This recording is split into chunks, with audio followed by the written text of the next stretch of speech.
Good morning and welcome to my train room. With a move to a new home imminent, it seems like pretty much the last opportunity to make a video that I've been wanting to do for at least a couple of years now. I want to go through the design of this layout and discuss some of the thought processes, explaining why I did things the way I did. So let's head upstairs to the computer. I'll go through some of the designs for this layout and then I'll come back down and explain everything further. This layout was designed long before I had any ideas of ever creating videos. I didn't even have a YouTube channel then, so many of the earlier designs were lost. I did, however, find some intermediate steps. The original idea was to use the left side of the room and the closet as a long narrow oval, and then to have a branch line coming around in front of the window and down behind the door. Although that quickly turned out to be rather unsatisfactory in this area, so I abandoned it. And the second footprint ended up fairly close to the last one. As you can see, there are a lot of similarities in this design. We have a switching town over this side. The arrangement in front of the window is almost identical. And then they have the peninsula with the 3-foot aisle all the way around. And even the staging yard at this point is very much the same as what was eventually built. At this point I was trying to use a lot more of the width of the benchwork in the intermediate town. And this other town over here really didn't work. It was all curved track. This section really was not long enough to get a decent town in. Also, the grades were rather steep to get them to cross over with adequate clearance. And the town design would not have permitted the train density that I wanted. I did do one other iteration of this plan. Let me find that. I did try putting a proper yard in here, although it quickly became apparent that there was insufficient space for it. I also tried a bigger staging yard with 4 through tracks to allow for through trains to try to increase the density. But the curve radius around here was just too sharp, and I completely abandoned this idea altogether.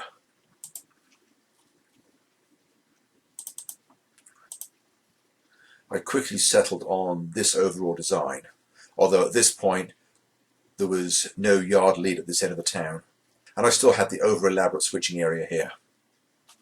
You may notice also that at this point the door was still right in the corner of the room, and this area here was very restricted. Quite early on I was toying with the idea of moving the door, as we can see here, which lends itself to a much better arrangement in this area.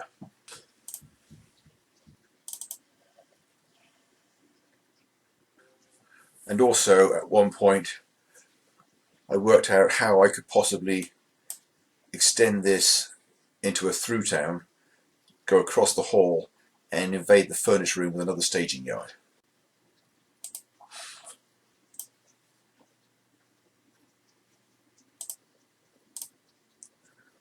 This was the earliest design that I managed to find, with the town of Centerville starting to take on its familiar shape, without this extra track around the back of the station. And the structures for National Widget have started to take on something resembling their final form, although this end of the town changed a lot because I found some problems with it.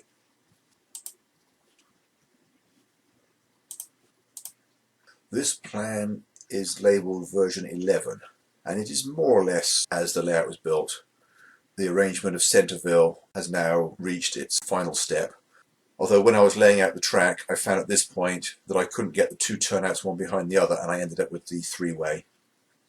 Also, this back track into the warehouses at Port Eastleigh was eliminated. Other minor changes included the switcher pocket track here that was eliminated, and the ice track that became double-ended. That was a fairly late adjustment to the plan as well. One other adjustment that was made as the layout was built that I've just noticed is the fold down flap for continuous running. Instead of connecting up with the front track of these 3, it connected up with the back track. The reason for that was it allowed me more room to put a hinge on the left side of the track without getting in the way of the door trim. I didn't want to cut into the trim because I knew I wanted to be able to return the room to pristine condition in a few years. Anyway, that is enough of the history of the development of this plan. My intent with this video is to go more into the things that I did to make it the best I possibly could in the space. Now, the room north to south is 13 foot 1 inch and east to west is 13 foot 8. The staging yard north to south is 5 foot 2 and east to west is 6 foot 9. So that was the boundaries of the space I had to play with. Now, there was a lot that I wanted that I was not able to include in the plan. Right from the outset, I decided that I was not going to compromise my 3 foot minimum aisleway. When I design plans for other people, one of the questions in my initial questionnaire is, are they willing to compromise on aisle width to get more layout into the room? And most people say yes. So if I design a layout for somebody else with aisles less than 3 feet wide, you know why. Personally, I don't like to go less than 3 feet.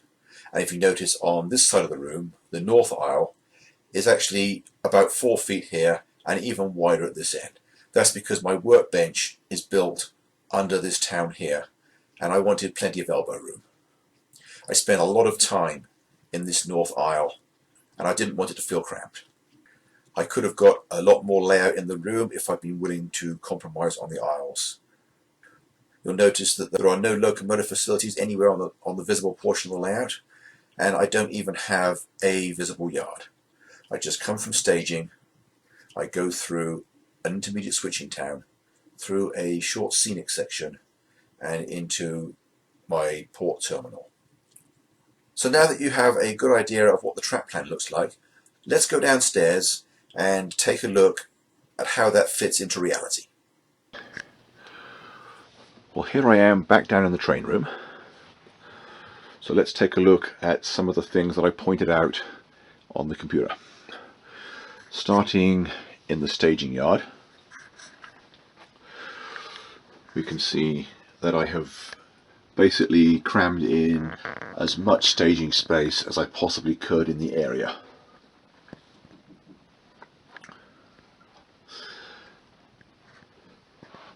Theoretically, I could have put another curved turnout in here and added maybe 2 or 3 more tracks around the front, but that would have encroached into the doorway, and at the time my original plan was to be able to leave the door on its hinges.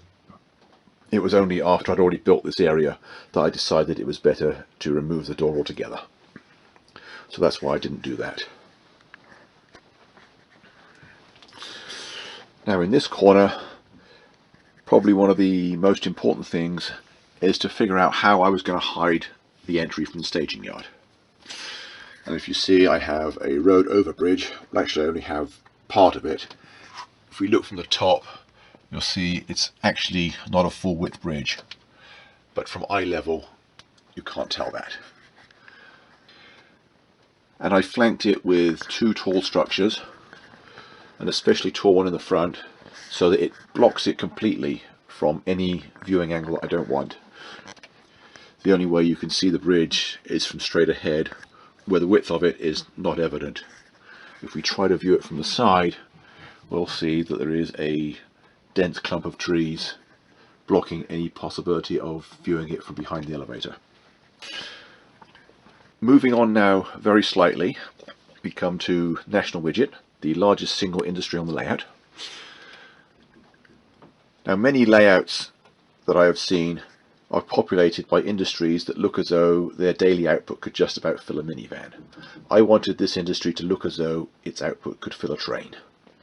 And I think I've achieved that, even though it doesn't take up as much space as it may appear. All these buildings are very shallow. The office block in the middle sticks out around 12 inches. That is the furthest. The structure next to it is only about 6 inches deep. At its widest point, we see it steps back and then not so evident from the front, but you can actually see it if you get above it, is that this whole area is tapered. So the area where the two main manufacturing buildings meet, it's difficult to see, but it's less than an inch deep at that point. Then the old building, which I'm calling building 1, steps out far enough to make it look like a decent depth structure, but then again tapers back until at this point here it's again only 2 inches deep, just deep enough to hide the internal track which runs all the way through the building. If we look back here, we see that the inside loading dock is far enough back from the front of the structure to look as though there is a reasonable depth of loading bay in front of it, whereas about a car length in it starts to curve slightly. So by the time we get to this corner here, any cars on it barely miss the corner of the building. You may see that I've also used what's referred to as see-through architecture in a few places. This overhanging section of the building here comes out and adds a lot of additional visible volume to the structure without taking up any footprint because the tracks run directly under it. Again, we've got the pipe bridge coming over the tracks. We've got the main storage silo, which is see-through, and the gantry crane. All of these elements add visible volume without taking up any space. And then moving on into the rest of the complex, we have the office building and the power plant, also owned by National Widget. The power plant is the only awkward switching in this town. It's accessed by a kickback spur, requiring a little bit more thought from the conductor of the train that switches it. Other than that, everything is fairly straightforward. So it means that the crew of that train can do most of their work fairly easily, and they just have one single, shall we call it, puzzle car to solve. In addition to National Widget, the other structures along the back of the layout form a continuous backdrop. There's 3 more industries here. We have Dano Storage, No Name Printing, and the gravel loader. They're all high enough to form a backdrop, and again they don't take up a great deal of depth. Dano Storage is angled, so at this end it looks like a full width structure, whereas the spur angles backwards, and at this point it's only about 2 inches from the backdrop, even though the eye tells you it's further, because intellectually you remember that the building was a lot wider at this end. It's the same with No Name Printing. The structure at this end is visibly quite deep. It tapers, and from normal viewing angles you can't really get around the end of it to see that it's a lot shallower at that end, especially the bottom floor where the loading dock takes up virtually the whole depth of the structure. Now this industry isn't quite finished yet. As part of completing it, I will also finish the ground cover and vegetation in this area, which will hide that awkward bit a little bit better. And the gravel loader is again only about 3 inches deep. It's just deep enough to have enough volume to fill a gravel train, and then the trees behind it are stuck into a plank which is attached to the back of the gravel loader. They're not planted in the scenery. They come out as part of the structure. And they're also used to hide the fact that the conveyors don't actually come from anywhere. So altogether, the structures along the rear, although they may look fairly large, they don't actually take up a huge amount of real estate. I've still left most of this 2-foot wide shelf for the interesting parts, for the trains themselves. Looking along the length of the town, we can see the long gradual curve that runs through it. This is generally a lot more interesting than straight track, and it also has the advantage that we get to maximize the spaces around it. We see that the office building for National Widget sticks out from the backdrop quite a long way. We also see here that on the front of the layout we have a fair depth of scenery before we get to the track. So the eye tells us that our layout section here is this depth plus the 9 inches for the track plus that depth. In this way I've managed to get on a 2-foot wide shelf what I would otherwise need a 3-foot shelf to do if I had straight track running through the station area. Leaving Centerville now, we see that the sharp curve in the corner of the room is almost entirely hidden within cuttings and a tunnel. I always wanted a tunnel on the layout, just for interest, and this way I put it in an area where I'm not hiding any straight runs. Coming out of the tunnel, we immediately cross over a bridge, head back through another cutting, and then through another bridge. Other than the 2 short sections over the bridges, there is no straight track on this side of the layout either. We see that we are winding through the hills, hopefully given the appearance that the railroad was cut through, taking the line of least resistance.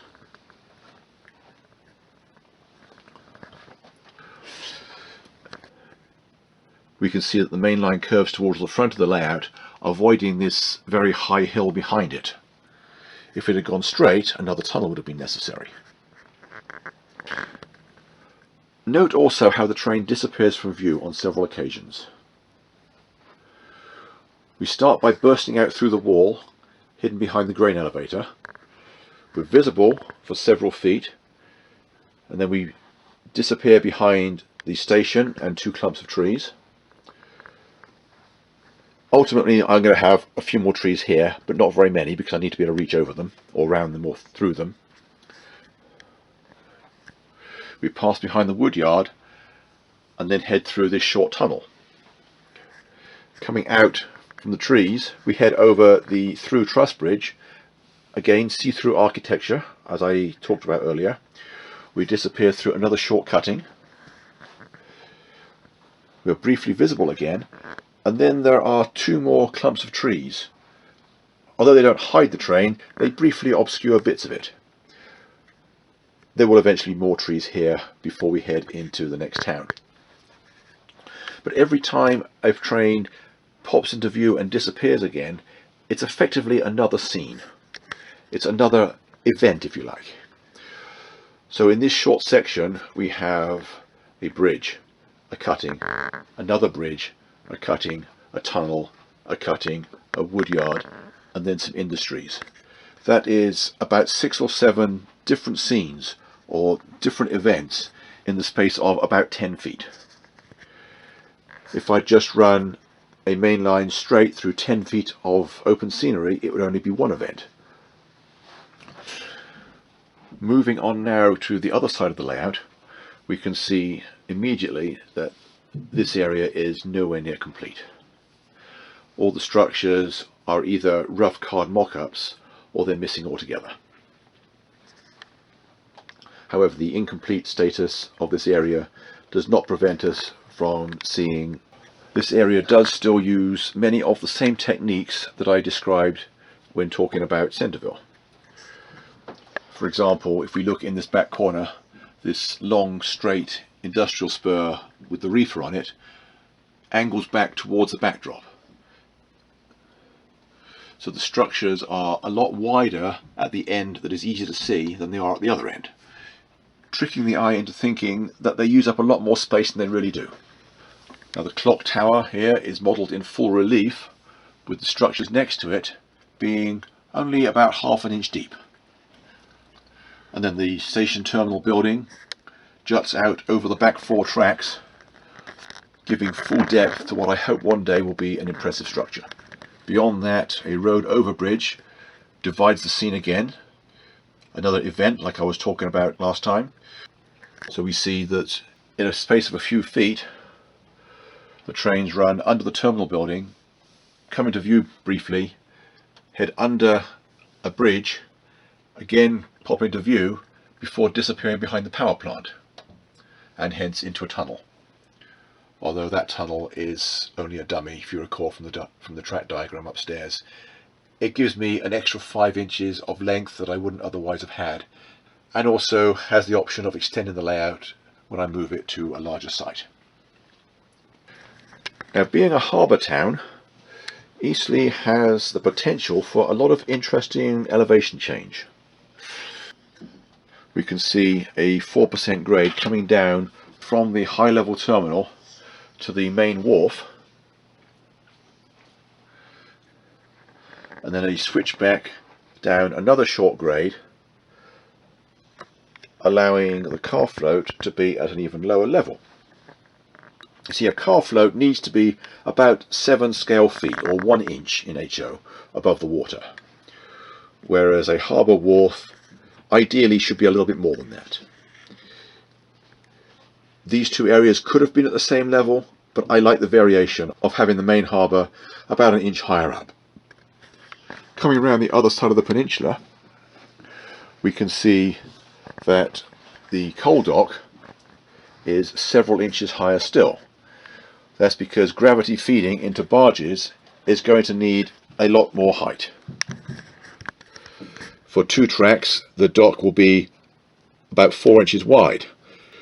The hopper on this side probably needs to be a few feet high, let's say an inch, and then it needs to come down at about a 45-degree angle and out over the barges, meaning that for it to look right, we need about 7 or 8 inches above the water.